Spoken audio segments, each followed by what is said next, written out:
السلام عليكم. وعليكم السلام. اتفضل اقعد يا سمير. أستاذ أحمد، أنت سمعت عن المبادرة اللي كابتن محمد شوقي عاملها بتاعت أنا مصري؟ سمعت عنها، وانا جمعتكم من الارض مخصوص عشان نتكلم في الموضوع ده. هنتكلم النهارده يا ولاد عن مبادرة انا مصري، منسق التخطيط الاستراتيجي لكابتن محمد شوقي ومدير المدرسة الأستاذ حافظ دايز. طب ممكن تشرح لنا يا أستاذ إيه هدف المبادرة دي؟ سؤال جميل يا سمير، وانا جمعتكم النهارده عشان اشرح لكم ايه هدف مبادرة انا مصري وايه الدروس اللي نتعلمها منها. والاصالة والتاريخ، مصر حاضنة نهر النيل، مصر الوطن الام لكل البلاد العربية، واللي بيتأمل في جمالها بيحتار منين يبدأ يوصفها،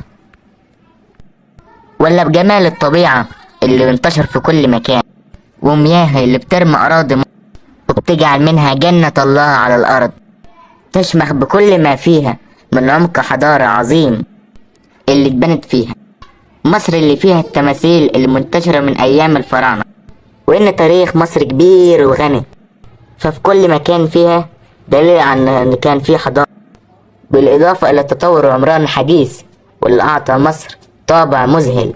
فمصر بلد الثقافة والفنون، مصر بلد الأمان، يفتخر بحضارة مصر. لازم كلنا نبني من أجل مصر ونضحي عشانها. أهمية مصر.